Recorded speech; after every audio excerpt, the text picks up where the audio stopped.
요한복음 3장 8절은 말합니다. 바람이 임의로 불매 내가 그 소리는 들어도 어디로 와서 어디로 가는지 알지 못하나니 성령으로 난 사람도 그러하니라. 예수님께서 성령을 말씀하실 때 여러분 바람을 비유해서 말씀하셨어요. 여러분 바람은 눈에 보이지도 않죠. 어떻게 부는지 알 수도 없고 우리가 불게끔 만들 수도 없습니다. 통제할 수 없다는 게 그게 바람이에요. 하지만 우리가 바람이 분다는 것을 알 수 있습니다. 어떻게 알 수 있죠? 소리가 들리기도 하고요. 또 뺨을 스치는 바람의 느낌이 나기도 하고 밖에 나가게 되면 나무가 흔들리기도 하고 그 모습을 보면서 바람이 부는구나 우리는 알 수 있는 것입니다. 성령도 마찬가지예요. 성령은 눈에 보이지도 않고 어디서 어떻게 부는지 알 수는 없습니다. 눈에 보이지 않아요. 그런데 바람에 의한 결과를 통해서 알 수 있듯이 성령으로 인해 벌어지는 일들을 통해서 여러분 우리는 성령의 바람이 부는구나라는 것을 알 수 있다는 것입니다. 스키 드라마에서 바람의 불자 하은이라는 인물이 이제 복음을 받아들이기 시작하잖아요. 그렇죠. 바람이 어떻게 보이는지 눈에 보이지 않지만 하나님께서 그 안에 역사하고 계신다. 성령이 역사하고 계신다라는 것입니다. 저는 요즘 디사이플 공동체를 바라보면서 성령의 바람이 우리 안에 서서히 불어오고 있는 것은 아니지 저는 생각을 해봐요. 여러분들은 어떤지 모르겠지만 제가 보고 느끼기에는 이 모습들이 전 당연한 게 아니거든요. 청년부가 하나로 합해졌습니다. 또 사역이 진행되면서 사람들이 그래도 하나둘씩 모이기 시작을 하더라고요. 그렇죠. 그리고 떠났던 친구들도 마음이 다쳤던 친구들도 하나둘씩 모이기 시작하는 것을 저는 보았습니다. 목자를 세울 때나 간사를 세울 때 제가 전화하면 항상 거절당했거든요. 목사님 저 못해요. 항상 연말은 무서운 항상 떨리면서 전화해서 항상 떠나는 그런 연말을 저는 보냈습니다. 그런데 작년에는 다 한다는 거예요. 목사님 한 1년 더 섬길게요. 오히려 제가 콜도 하지 않았는데 먼저 얘기해서 청년들을 위해서 내가 섬기겠습니다라는 사람들이 오기 시작했습니다. 여러분들은 당연하겠지라고 생각을 할 수 있겠지만 여러분 저는 이게 그냥 현상으로 보이지 않습니다. 그리고 수련회 신청을 받았는데 여러분 80명이나 신청을 했어요. 물론 요즘에 또 확진자 생겨가지고 못 온 친구들이 10명 정도 넘는 것 같은데 여러분 80명이나 수련회 신청을 하는 것을 보면서 저는 솔직히 굉장히 놀랐습니다. 현상이 그냥 일어난 거라고 저는 생각을 하지 않아요. 바람이 어디서 불고 있는 것은 아닌가? 우리 안에 성령의 바람이 어디선가 서서히 불고 있는 것은 아닌가? 저는 말을 안 했지만 그 모습을 보면서 혼자 그렇게 생각을 하곤 했습니다. 이게 뭐지? 왜 그러지? 왜냐하면 여러분 저는 이청 사역할 때 바람이 불지 않을 때 애써서 바람이 불지 않을 때 연을 띄우는 기분 나지만 아시죠? 아무리 애쓰고 아무리 모든 걸 다 해봐도 어떻게 되지가 않는 거예요. 그렇죠? 집회 온다 하면 아까도 이야기했는데 앞에 사람들이 더 많어. 앉아있는 사람은 5명 10명밖에 안 돼. 애를 쓰고 애쓰고 해도 모이지도 않고 사역이 되는 것 같지도 않고 바람이 안 부니까 너무나 힘든 겁니다. 그런데 여러분 지금 우리가 겪고 있는 이 모습들과 현상들은 제가 생각하기에는 그냥 일어나는 일이 아니구나 저는 생각을 해요. 어디선가 바람이 분다 생각이 듭니다. 미국의 세들백 교회 리고렌 목사님 분이 계시는데 그 세들백 교회가 미국의 그 LA의 해변에 있는 그 도시에 있거든요. 그래서 그들에게 있어서 바다는 굉장히 익숙해요. 그래서 서핑, 바람이 많이 부는데 파도가 많이 일어난다고 합니다. 그래서 그들이 서핑을 굉장히 많이 하는데 그 리고렌 목사님이 이렇게 말을 했습니다. 성령의 바람이나 부흥을 파도에 비유를 하면서 이렇게 말씀하셨어요. 파도는 우리가 만들 수 없다. 하지만 그 파도가 일어날 때 민감하게 보고 타는 것은 우리의 몫이다. 그래서 부흥의 파도가 일어나서 하나님께서 어떠한 일을 지금 벌이고자 할 때 우리가 민감하게 그것을 알아채고 그 위에 올라타야 된다는 거였습니다. 파도를 타야 된다. 우리 자신을 하나님께 내어드릴 때 하나님께서 역사하신다라는 그런 말씀이었습니다. 저는 우리가 바람이 지금 선선하게 불고 있는 이 타이밍에 좀 하나님 앞에 나아가서 결단하고 나아가는 때가 아닌지를 저는 조심스럽게 생각을 해봅니다. 여러분, 왜냐하면 하나님은요, 하나님의 때에 하나님의 방법으로 또 하나님의 사람들을 통해서 일하시기 때문입니다. 바로 여러분들입니다. 그렇죠. 그래서 수련의 주제가 새로운 바람이죠. 우리 안에 새로운 성령의 바람이 일어나서 하나님께서 이 시대 가운데 행하실 일들에 쓰임받는 우리 모두가 됐으면 좋겠다라는 소망을 가지고 저는 이 시간 이 자리에 올라왔습니다. 여러분, 어떠한 마음 가지고 계신지 모르겠지만 여러분들도 같은 기대감 가지고 계시죠? 그렇죠? 예, 오늘이 월십 나이트인데 경배의 밤이에요. 오늘 그냥 10시까지 간다고 생각하시고 마음 푹 놓고 말씀 듣고 그렇게 하나님 앞에 기도하는 시간을 가지면 좋겠습니다. 얼마나 좋습니까? 코로나 때문에 모이지도 못하고 예배드리지 못하는 이 상황 가운데 이 넓은 이 공간에서 마음껏 예배드리는 게 너무나 좋은 것 같습니다. 오늘 말씀의 주제는 성령입니다. 여러분, 성령. 성령을 바라보는 두 가지 관점이 있어요. 첫 번째는 성령을 어떠한 에너지, 능력, 파이어, 그렇죠? 불 막 임하고 열광적인 어떤 감정적인 거 그것으로 생각하는 관점이 있습니다. 근데 여러분, 이 관점에 문제점이 있는데 그게 뭐냐면 지나치게 감정적이에요. 그렇다가 금방 꺼지죠.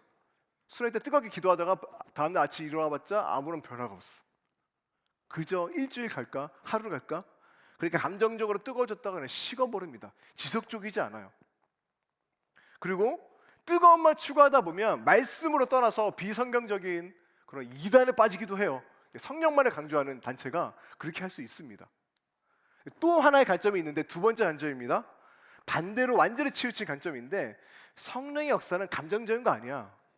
오직 말씀, 그러니까 성경, 교리에 이게 둬야 돼, 강조점을 둬야 돼라고 강조를 하는 관점이에요. 근데 여러분 아셔야 돼요. 이 또한 문제가 있다라는 거예요. 신학적으로 아무리 건전하고 옳은 것일지는 몰라도 죽은 교리가 될 수 있고 죽은 정통이 될 수 있습니다. 아무리 말씀을 이야기해도 어떠한 능력도 어떠한 뜨거움도 없다면 여러분 그것은 성령의 역사라고 할 수 없습니다. 성령의 역사할 때 불이라고 하잖아요. 여러분, 불같이 일어나는 거. 기도하는데 우리 마음이 냉랭하게 식어 있어. 우리 안에 교리는 있어도 그러한 뜨거움이 없다면 성령께서 역사하시지 않는다는 것이죠. 그래서 여러분, 성령을 이해할 때에 이 두 가지 관점을 균형 있게 가지고 가는 게 너무나 중요하다라는 것입니다. 바라기는 더 디사이플 공동체는 이 두 가지의 균형을 잘 이뤘으면 좋겠습니다. 먼저 저는 요한복음을 통해서 예수님께서 성령에 대해서 어떻게 말씀하시는지를 여러분과 함께 살펴보도록 하겠습니다. 여러분, 요한복음 보게 되면 예수님과 제자들이 함께 한 마지막 저녁, 뭐라고 하죠? 최후의 만찬이라고 하죠. 최후의 만찬의 모습이 나오는데 다른 복음서를 보게 되면 예수님께서 빵과 떡을 나누는 성찬을 자세하게 기록을 하고 있는데 오직 요한복음만이 그 부분을 기록하고 있지 않습니다. 요한은 대신에 이날 밤에 예수님께서 어떠한 말씀을 하셨는가 거기에 초점을 두고 말씀을 기록하고 있어요. 여러분, 보통 내가 죽음이 이 앞에 있다라고 한다면 그 앞에 내가 어떠한 말을 한다면 어떠한 말을 하시겠습니까? 시덥지 않은 얘기, 중요하지 않은 얘기 안 하겠죠. 너무나 지속적이고 꼭 가져야 되고 가슴 깊이 새겨야 될 중요한 문제를 얘기할 것입니다. 지금 예수님이 그런 상황이에요. 죽음을 앞두고 있었습니다. 그래서 그 상황 가운데 예수님께서는 제자들을 향해서 유언처럼 말씀하시는 거예요. 그게 바로 요한복음 13장 33절 말씀입니다. 자, 우리 함께 읽도록 하겠습니다. 시작. 작은 자들아, 내가 아직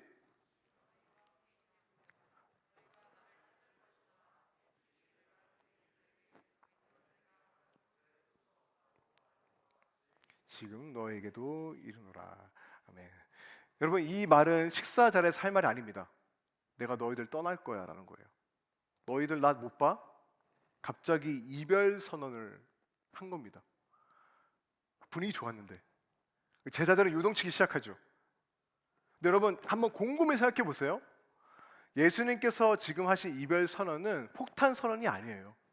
왜냐하면 3년 동안이나 예수님께서는 제자들과 함께 다니면서 나는 너희들 떠날 거야, 나 죽을 거야 계속해서 말씀하셨거든요. 분명하게 가르치셨습니다. 그러면 제자들이라면 척하면 척 알아들어야 되지 않겠습니까? 그런데 여러분, 오늘 제자들은 실망스러운 모습을 보여줍니다. 베드로는 어떻게 반응하냐면 내가 목숨을 버리더라도 주님을 따라가겠다라고 말하면서, 또 도마는 예수님이 지금 어디로 가시는지 우리가 모르는데 거기를 어떻게 가겠느냐고 묻습니다. 또 빌립은 한수 더 떠요. 예수님께서 내 아버지의 집에 가신다고 하자 아버지를 보여주시오라고 이상한 동문서답을 합니다.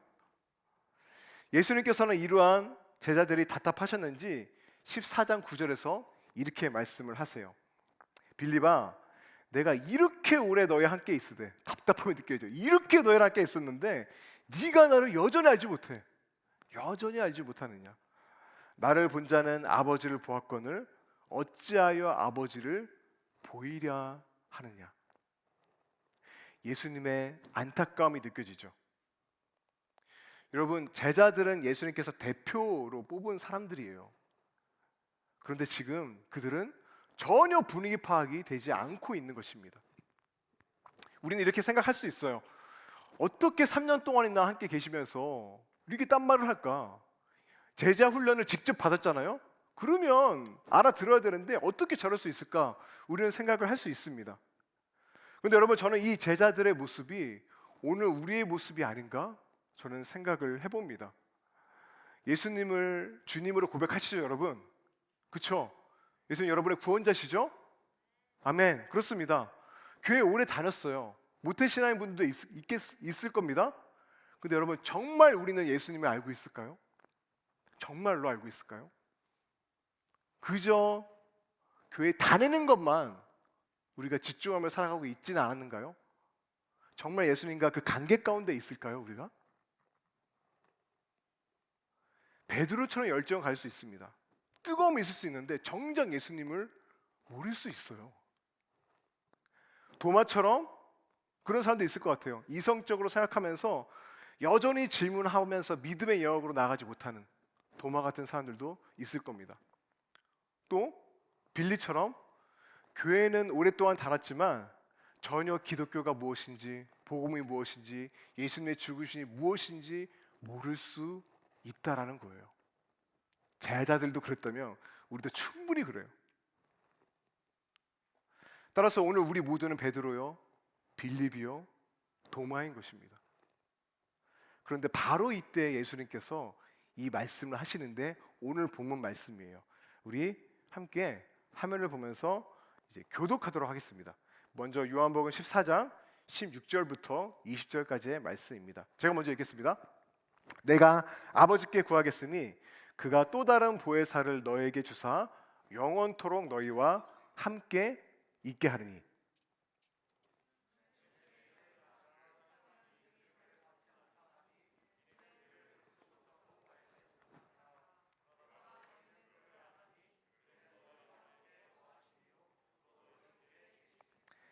내가 너희를 고아와 같이 벌어두지 아니하고 너희에게로 오리라. 26절, 27절입니다. 자, 26절 시작. 안 나오나요? 그럼 제가 읽도록 하겠습니다. 보혜사 곧 아버지께서 내 이름으로 보내실 성령, 그가 너에게 모든 것을 가르치고 내가 너에게 말한 모든 것을 생각나게 하리라. 27절 다 함께. 평안을 너에게 끼치노니 곧 나의 평안을 너에게 주노라. 내가 너에게 주는 것은 세상에 주는 것과 같지 아니하리라. 너희는 마음에 근심하지도 말고 두려워하지도 말라. 아멘. 자, 성령하면 뭔가 어떤 에너지나 힘으로 우리는 생각을 합니다. 근데 오늘 성경에서 예수님은 성령을 어떻게 말하면 어떤 신비한 힘이 아니라 어떤 분, 인격이라고 말씀하고 있어요. 성령을 그라고 말하고 있죠. 인격입니다. 두 번째는요, 예수님 자신은 떠날 것이고 이 인격적인 존재가 우리 가운데 올 것이다라고 말씀하세요. 16장 7절 내가 떠나지 아니하면 보혜사가 너희에게 오시지 아니할 것이요. 보혜사는 성령을 말하는 겁니다. 가면 내가 그를 너희에게 보내리니 말씀하시죠. 여러분, 이 말씀은 어떤 의미에서 나는 가지만 내가 내 자신을 너에게 보낼 것이다라는 말씀이에요.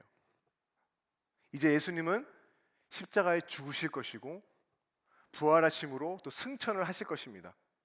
그렇게 여러분, 제자들은 예수님을 볼 수 없어요. 육체적으로 떠나기 때문에.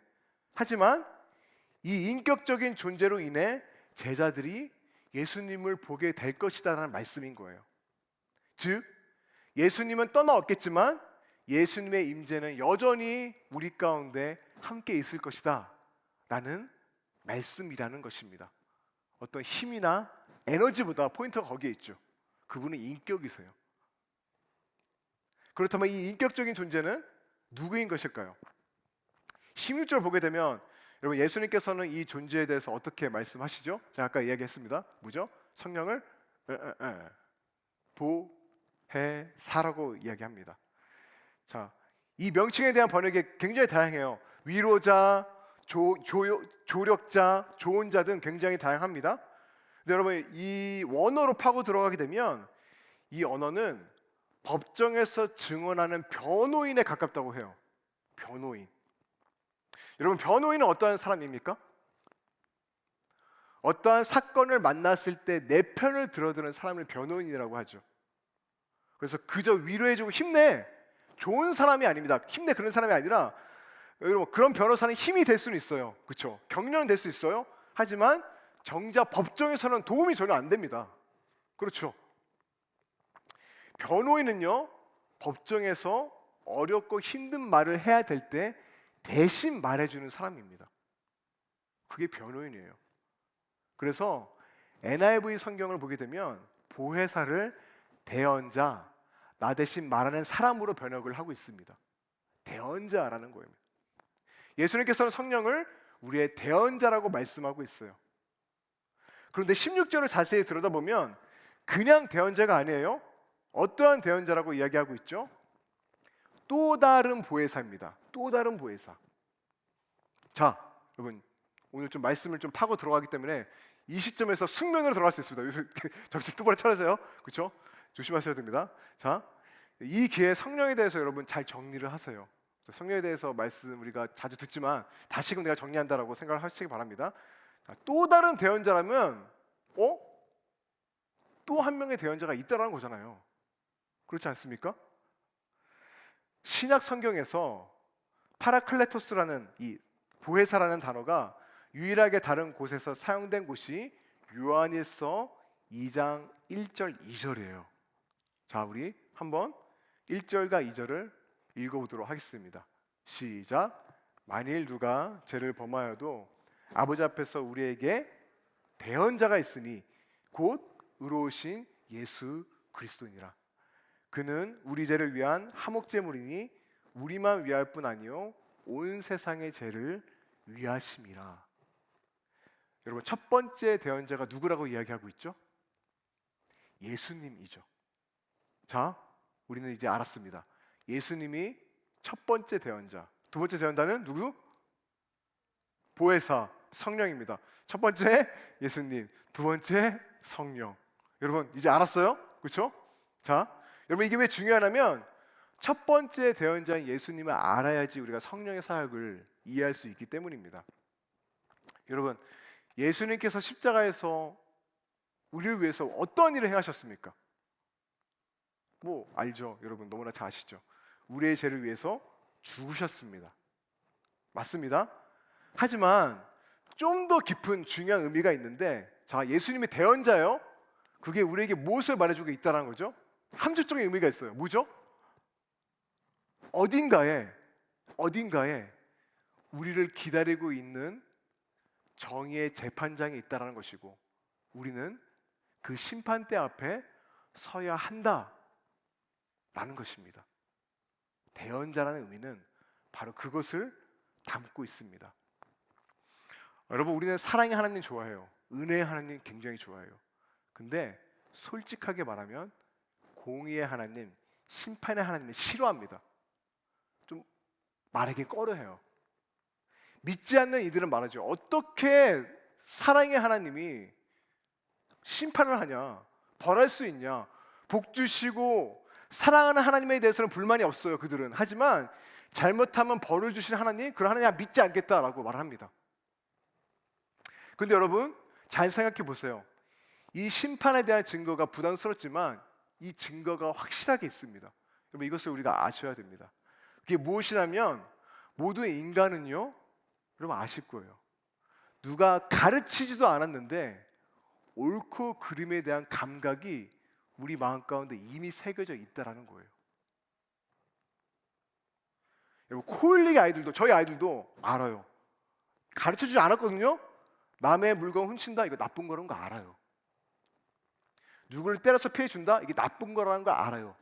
배신한다, 나쁜 거라는 거 가르치지 않았는데 이미 알고 있습니다. 신기하지 않나요? 아이들뿐만 아니라 시대와 문화를 초월해서 이것은 모두가 동의하는 것입니다.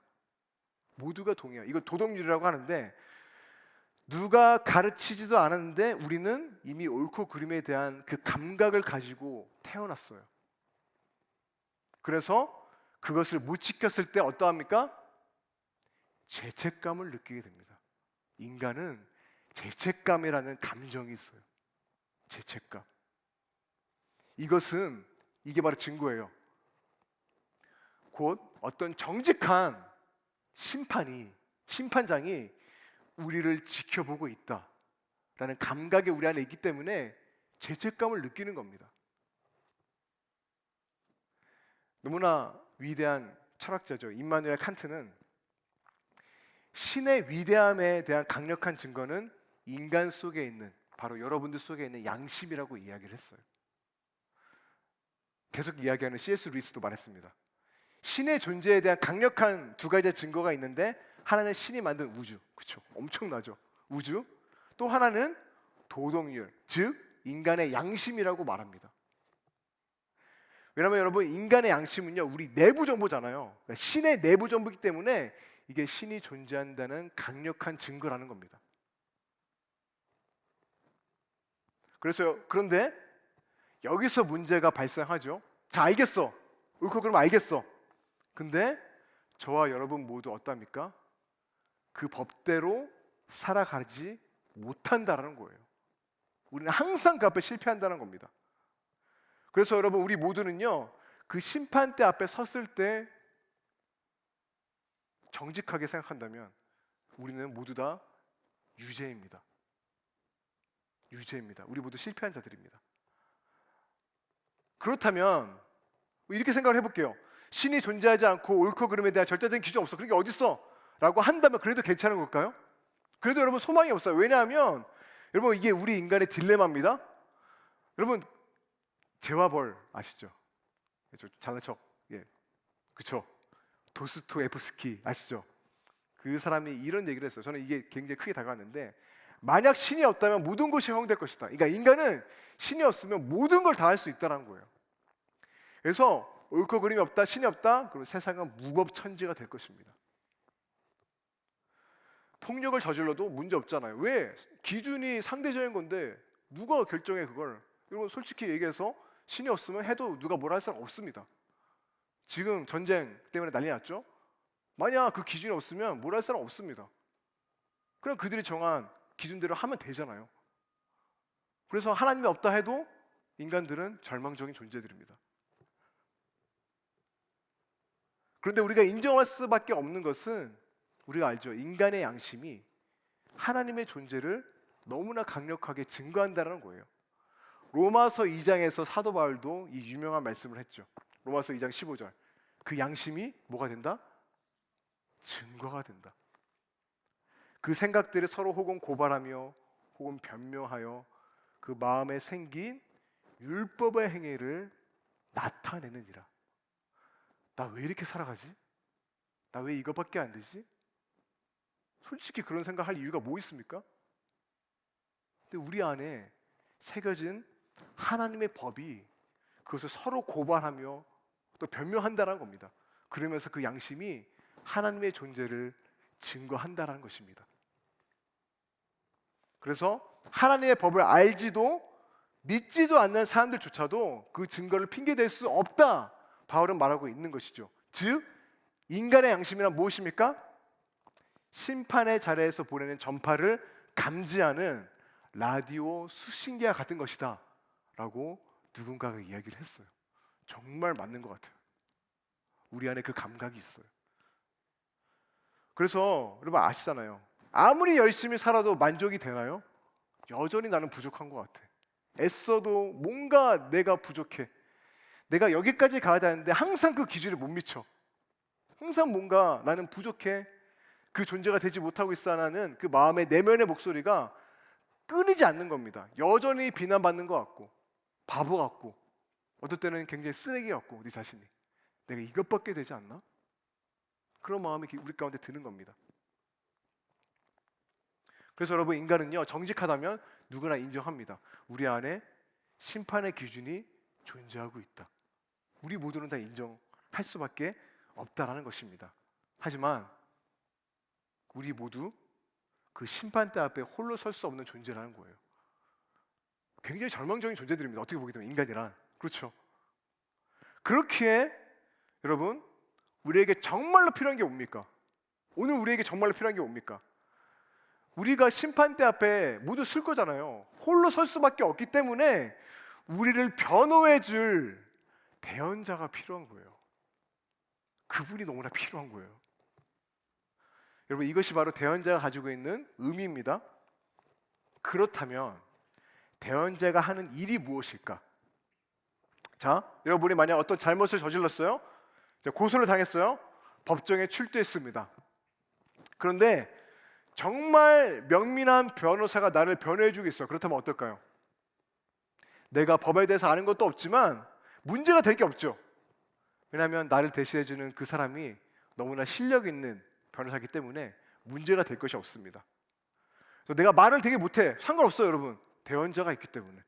그가 나의 모든 것을 설명해 주기 때문에 괜찮습니다. 그래서 이러한 결론을 낼 수 있습니다. 여러분의 변호인이 바로 여러분 자신인 거예요. 법정에서는. 그렇죠.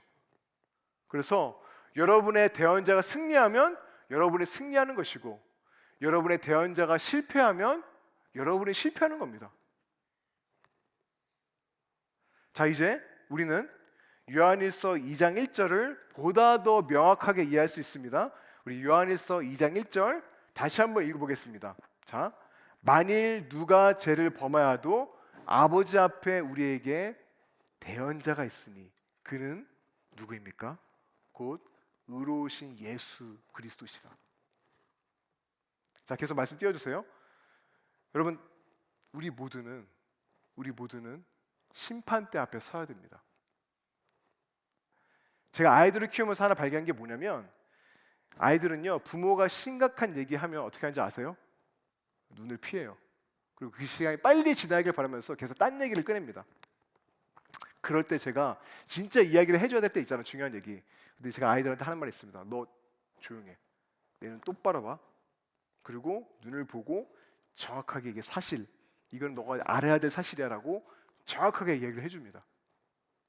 여러분, 이건 우리도 마찬가지라고 생각을 해요. 우리는 언젠가 하나님 앞에 심판을 받게 될 것이다. 나중 일이야. 그러면서 그 사실을 자꾸만 피하려고 하죠. 생각 안 하려고 해요. 왜냐면 불편하니까. 불편하잖아요. 그래서 해결하지 못한 채 마음 한켠에 그냥 내버려 두고 해결하지 못한 채 그냥 있는 겁니다. 그리고 나서 어떻게 합니까? 그저 재미있는 얘기에 흠뻑 빠져 있고, 또 나를 편하게 해준 얘기들로 나의 마음과 생각들을 채우죠. 애써 그 생각 하지 않으려고 해요. 애써. 근데 여러분, 오늘 저는 이 사실을 여러분 마음 깊이 새겼으면 좋겠어요. 여러분, 쟤는 보세요. 성경에 말하고 우리는 분명히 그 의로우신 분 앞에, 그 심판대 앞에 설 것입니다.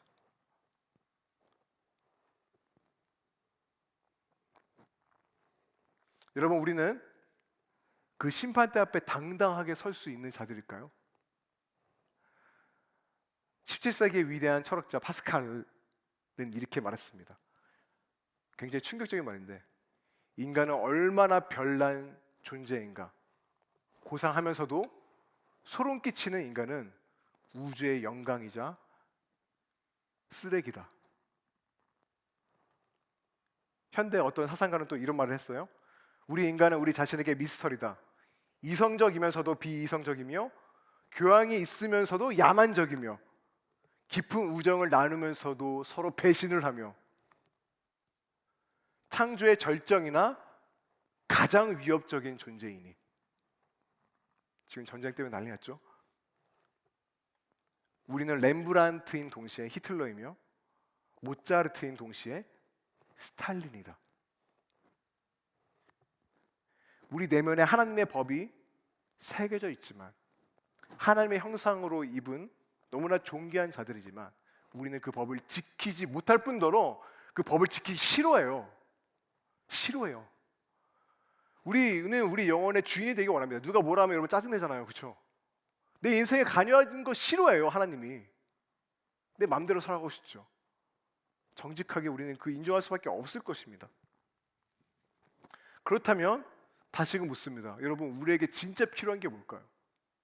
물론 은혜 받아야죠. 하지만 정말로 필요한 게 뭘까요? 수련회 신청서에 이번 수련회를 통해서 기대하는 것들 적었잖아요. 그래서 제가 읽어봤는데 읽으면서 기분이 너무 좋고 진짜 기도가 절로 나왔습니다. 정말로 우리 청년들이 수련회를 기대하고 있구나. 지금 당면한 문제, 소모하는 것들, 취업의 문제, 또 배우자의 문제, 건강의 문제, 관계의 문제 너무나 중요합니다. 여러분, 저는 그것들이 하나님 안에서 정말로 잘 해결되길 바라요. 그리고 기도합니다. 정말로 중요해요. 하지만 여러분, 오늘 이 밤에 우리에게 더 간절한 문제가 있다라는 거예요. 더 간절한 문제입니다. 여러분, 이것을 뼈저리게 깨달은 인물이 있는데 그게 누구냐면 바로 솔로몬입니다. 솔로몬은 전도서를 보게 되면 솔로몬의 인생의 의미를 찾기 위해서 여러 일들을 행하죠. 하지만 그는 만족을 찾지 못합니다. 그러면서 이러한 결론에 이르게 되는데 전도서 12장 1절인데 오늘날 우리의 청년들에게 하는 말씀이라고 새기고 여러분 이 말씀을 읽어봤으면 좋겠습니다. 전도서 12장 1절 우리 한 목소리로 읽겠습니다. 시작. 너는 청년의 때에 너의 창조주를 기억하라. 곧 공고한 날이 이르기 전에 나는 아무 낙이 없다고 할 해들이 가깝기 전에. 자, 13절과 14절입니다. 시작. 일의 결국을 다 들었으니 하나님을 경외하고 그의 명령들을 지킬지어다. 이것이 모든 사람의 본분이니라. 하나님은 모든 행위와 모든 은밀한 일을 선악간에 심판하리라. 여러분, 우리는 하나님 앞에서의 심판을 피할 수 없는 존재들입니다. 그래서 이 심판의 문제를 해결하지 않고서는 여러분이 아무리 애쓰고 수고해도 그것은 전도서 기자가 말하듯 헛되고 헛된 것입니다. 스키 드라마에서 하은이라는 인물이 바로 그런 인물이죠. 당장 취업해야 돼, 결혼도 해야 돼, 육아 이런 것들에 신경 쓰다가 정작 권고한 날에 인생에 있어서 가장 중요한 그 문제를 놓칠 수 있다라는 거예요. 그런데 저는 여기서 더 한 걸음 나아가서 생각해 보기 원합니다. 자, 우리에게 필요한 것은 다름이 아닙니다. 우리에게 대언자가 필요해요. 하지만 한 걸음 더 나아가겠습니다. 우리에게 필요한 대언자는 훌륭하고 유창해야 돼요. 말 잘하는 대언자가 필요합니다. 왜냐하면 아무리 말을 잘한다 한들, 다시 한번 설명할게요. 여러분, 말만 잘하는 대언자도 필요하지만 말만 잘해서는 안 돼요. 왜냐하면 아무리 말을 잘한다 한들 무죄를 입증하지 못한다면 그 대언자는 어떠한 대언자죠? 필요하지 않은 대언자입니다. 우리에게 정말로 또 필요한 대언자가 누구냐면 무죄를 입증할 방법을 가진 대언자가 필요하다는 거예요. 여러분 생각해 보세요. 우리는 보통 이런 생각을 굉장히 많이 가지고 있어요. 우리의 대언자이신 예수님, 그렇죠? 하나님 사이에서 중보하신다, 그렇죠? 너무 감사하죠. 그래서 우리는 죄를 지으면 이런다고 생각을 합니다. 하나님, 예수님이 이렇게 얘기하는 거예요. 하나님, 안타깝게도 얘가 죄를 지었네요, 이번 주에. 그래서 얘는 심판받아 마땅하지만 저를 좀 보더라도 좀 봐주세요. 한 번만 더 기회를 주세요. 이렇게 생각을 하죠. 그러면 하나님께서 어떻게 하십니까? 내가 다른 사람은 모르겠지만 내 아들, 네가 부탁하는 거니까 내가 들어줄게. 내가 한 번만 더 기회를 줄게. 우리는 그렇게 생각을 합니다. 그런데 이 이야기에 문제가 있는데 그게 무엇인지 아십니까? 여러분, 만약 예수님께서 그렇게 말한다면 무죄를 주장할 어떠한 근거도 가지고 있지 않다라는 거예요. 그래서 그냥 하나님과의 관계를 생각해서 한 번 봐주세요, 애원하는 거에 지나지 않습니다. 근데 여러분, 봐주는 것도 정도가 있지 계속 이러다 보면 하나님도 못 참지 않겠습니까? 그렇다면 여러분, 우리에게 정말로 필요한 게 무엇입니까? 우리에게 필요한 대언자는 판사의 심금을 울리거나 감정을 어떻게 하거나 우리의 모든 상황을 유리하게 해석해서 판결을 조금이라도 한 번 더 기회시켜서 지연시키는 그런 변호사가 필요한 게 아니에요. 진짜 근거가 필요한 사람을 가진 사람이 필요한 겁니다. 합법적인 근거가 우리에게 필요하다라는 것이죠. 그래서 여러분, 우리의 대언자이신 예수님께서는 바로 이 근거를 가지신 분인데, 이 근거가 요한일서 2장 2절에서 말하고 있습니다. 자, 이 말씀이 다시금 이제 우리 안에 들릴 텐데 다시금 읽도록 하겠습니다. 시작. 그는 우리 죄를 위한 화목 제물이니 우리만 위할 뿐 아니요 온 세상의 죄를 위하심이라. 여러분, 예수님께서 하나님 앞에 나아갈 때 자비를 구하는 게 아니에요. 자비가 아닙니다. 하나님 좀 봐주세요, 무릎 꿇고 비는 게 아니라는 거예요. 그분은 이미 십자가 위에서 우리의 모든 죄값을 다 치르셨기 때문에 그분은 간청할 필요가 없습니다. 오히려요, 우리가 무죄라는 사실이 합법적인 것이기 때문에 그분은 우리의 사면을 당당하게 요구하신다는 것이죠. 그래서 요한일서 1장 9절은 말합니다. 만일 우리가 우리 죄를 자백하면 그는 미쁘시고 의로우사 우리 죄를 사하시며 우리를 모든 불의에서 깨끗하게 하실 것이다. 하나님이 우리를 용서하시는 이유가 무엇입니까? 예수님이 잘 받으라고 해서? 그게 아닙니다. 그는 미쁘시고 의로우시기 때문에 우리의 죄를 용서하신다라는 거예요. 여러분, 이게 무슨 말입니까? 우리의 죄를 용서하지 않는 것은 의롭지 않은 일이라는 겁니다. 다시 한번 얘기할게요. 하나님께서 우리의 죄를 용서하지 않는 것은 의롭지 않은 일이 된다라는 거예요. 여러분, 우리가 어떻게 느끼는지 중요하지 않습니다. 내 자신이 아무리 초라하고 열악해 보일지라도 그 느낌이 중요한 게 아니에요. 여러분은요, 하나님의 의가 우리를 당당하게 입증하고 있어요.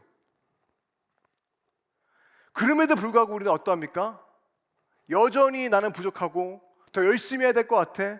선행과 공로를 쌓아야 될 것 같아. 지금 하나님은 나를 볼 때 너무 화가 나 있어. 그래서 좀 좋게 봐주셔야지 하면서 눈치 보면서 애쓰는 그런 신앙생활을 해 나간다는 거예요. 근데 여러분, 그렇게 신앙생활하면 어떠합니까? 그 안에 기쁨도 자발적인 어떤 것도 없습니다. 그저 의문만 있을 뿐이죠. 건조한 의문. 그리고 평안을 누리지 못해요. 계속해서 하나님 눈치만 보고 나를 위해서 항상 하나 있는 하나님. 그래서 좀 하나님 좀 잘 보여야지 하면서 또 좀 애쓸게요 라고 하면서 그저 그런 아무런 기쁨도 복음의 능력도 없는 삶을 살아가게 되는 겁니다. 여러분, 이것은 복음이 아니라 종교예요. 그래서 그 안에 어떠한 안식도 없죠. 왜냐하면 계속해서 애써서 하나님 마음에 들어야 되니까 계속해서 애써야 되는 거예요. 좀 더 열심히, 좀 더 잘해야지. 어떠한 안식도 없습니다. 그렇다 보니까 어떠합니까? 기쁨도 없는 거예요. 사랑도 없죠. 오직 두려움만 있고 눈치만 있고 의문만 있을 뿐입니다.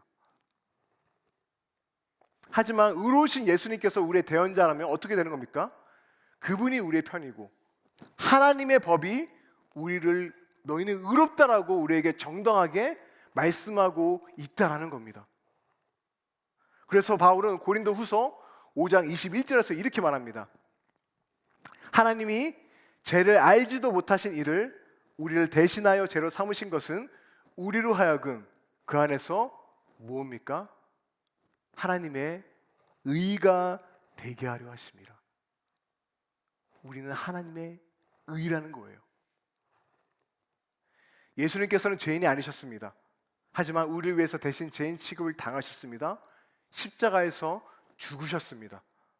그렇게 그분을 믿는 우리들도 의롭지 않더라도 여러분, 예수님께서 우리를 대언해 주신다는 거예요. 그저 말 잘하는 대언자가 아니라 합법적인 근거를 가지고 당당하게 우리에게 말씀하고 있다는 겁니다. 아버지, 나는 이미 이들의 죄를 다 치렀습니다. 나의 피, 나의 상처, 나의 죽음을 보세요, 아버지. 이 증거를 보십시오. 이제 누구라도 이들에게 죄값을 묻는다면 그것은 의롭지 못한 겁니다. 어떤 정죄감도 이들에게 있을 수 없습니다. 어떤 정죄감도. 저는 하나님께 자비를 구하는 게 아닙니다. 정의를 요구합니다. 이제 이들은 의로운 자들입니다. 아름다운 자들입니다. 하나님의 자녀입니다. 누구도 바꿀 수 없는 아름다운 존재들. 이번 얘기했죠? 우리의 대언자가 바로 우리 자신이 된다는 것이고, 하나님은 우리를 그렇게 바라보신다는 겁니다. 바로 이게 우리의 첫 번째 대언자인 예수님께서 하시는 일이라는 거예요. 그렇다면 여러분 기억하시죠? 두 번째 대언자인 성령께서 하시는 일이 무엇일까요? 요한복음 14장 26절 말씀입니다.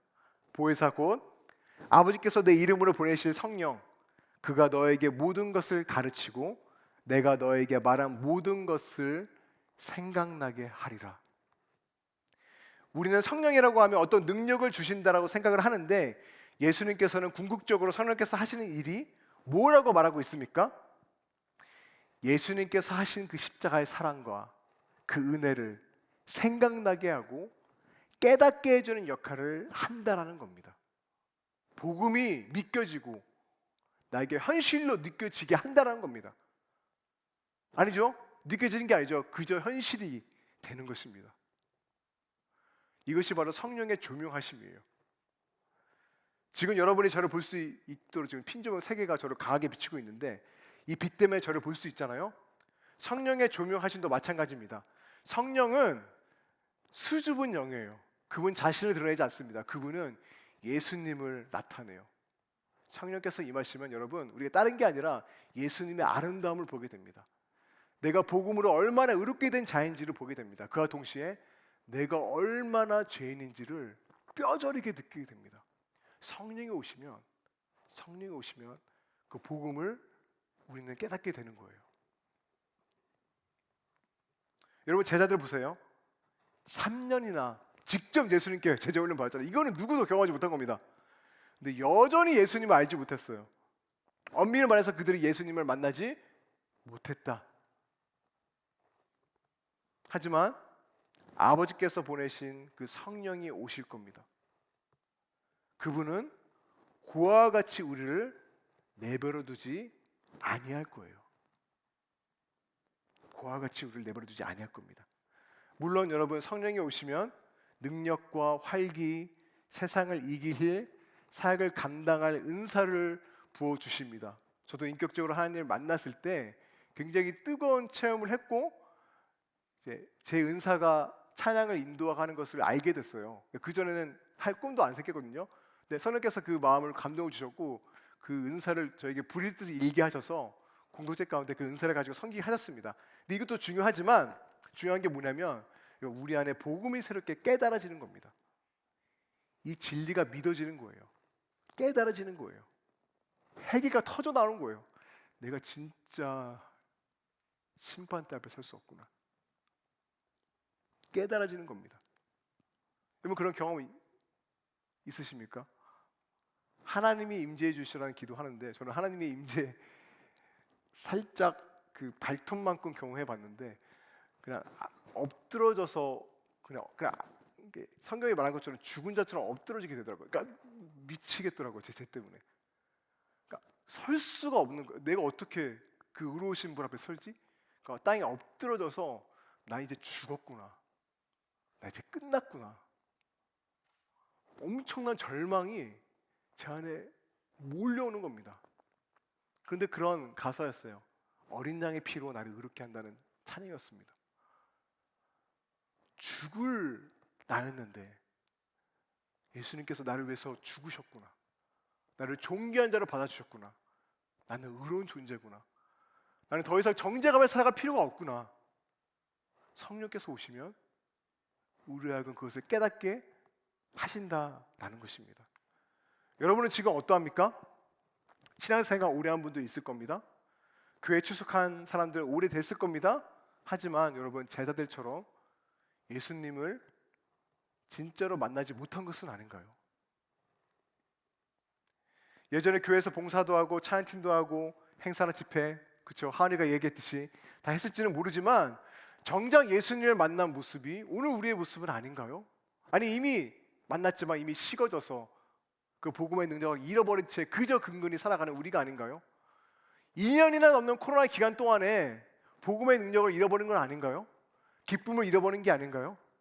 구원의 기쁨, 그쵸? 찬양을 해도 우리 안에 샘솟는 그 기쁨 침체돼서 그것을 잃어버린 게 아닌가요? 그래서 저는 기도하게 되는 거예요. 하나님, 이 침체되는 우리의 영혼을 다시 한번 깨워주시오. 오셔서 우리의 마음을 일깨워 주옵소서. 다시금 구원의 간격이 넘쳐나게 하여 주옵소서. 저는 오늘 이 밤에 그렇게 기도가 나오는 겁니다. 그러게 여러분, 오늘 이 밤에 우리가 성령을 구하면서 기도하기를 원합니다. 성령의 바람이 우리 가운데 불어와야 돼요. 우리에게 필요한 것은 그것입니다. 우리 마음 가운데 다시금 복음이 더 선명하게 깨달아져야 되는 것이고 더 크게 경험되어져야 하는 것입니다. 나의 교만과 불신앙으로 인한 하나님과의 단절을 여러분 하나님 앞에 우리는 진짜 깨달아야 돼요. 피하지 마세요. 정직하게 쓰세요. 두려울 수 있지만 여러분 아시잖아요. 하나님께서는 우리를 위해서 죽으셨어요. 두려워하지 마시기 바랍니다. 그 앞에 정직하게 서세요. 혹시 여러분 누군가 여러분을 비난할 때 있잖아요. 그럼 내 자신이 너무 흔들리죠. 얘 저런 애야 라고 하면 되게 흔들리죠. 아, 나 이거밖에 안 되는구나. 그렇죠? 기대하고 기도했는데 다 싸그리 깨지고 하나님 안 계시는 것 같고 계속 원망도 되고 또 관계 다 깨지고 어려움만 느낄 수도 있습니다. 그러면서 우리 안에 느껴진 게 뭡니다. 아, 난 실패자구나.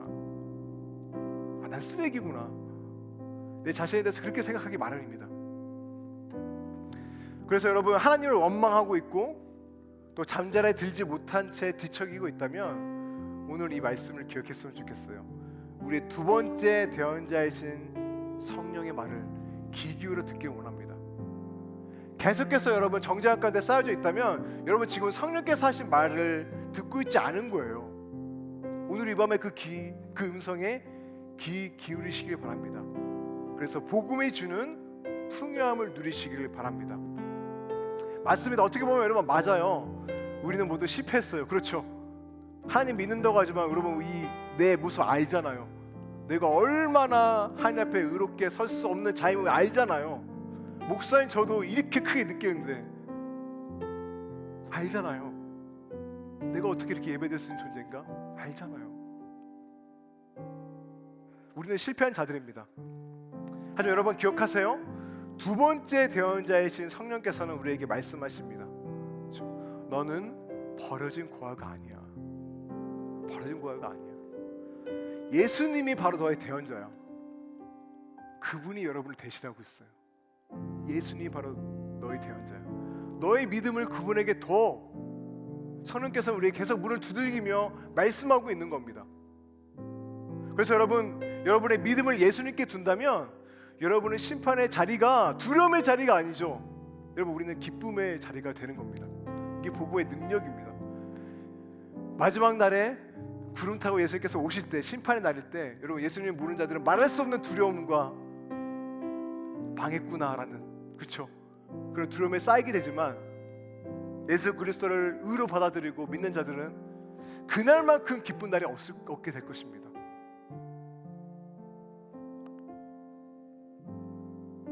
그리고 여러분 하나님께서는 우리를 아무 흠도 티도 없는 아름다운 존재로 보실 거예요.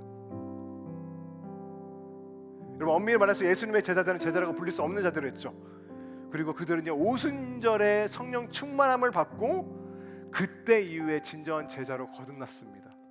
그렇죠? 복음을 깨닫는 동시에 그들에게 능력이 또 활기와 뜨거움이 그들 가운데 일어나게 됐습니다. 그리고 그들은 하나님의 나라를 꿈꾸기 시작했고 복음을 선포하기 시작했죠. 세상이 감당할 수 없는 평안과 기쁨을 누리면서 정말로 말로 할 수 없는 풍성한 삶을 살아갔어요.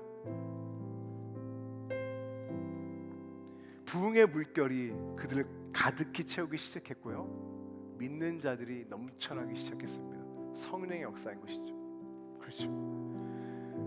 사랑하는 형제 자매된 여러분, 더 디사이플 예수님의 제자 되신 여러분 말씀을 마치도록 하겠습니다. 오늘 우리는 진정한 제자로 거듭나기 위해서는 성령께서 오셔야 되고 성령의 바람이 불어와야 됩니다. 그 하나님의 숨결이 우리 가운데 와서 솟게 되는 역사가 있어야 돼요. 무감해지고 침체되고 차가워진 우리 마음 가운데 그분의 숨결이 불어와야 되는 것입니다. 여러분, 그것을 우리가 소망하고 기도할 수 있는 오늘 이 밤이 되기를 주의 이름으로 축복합니다.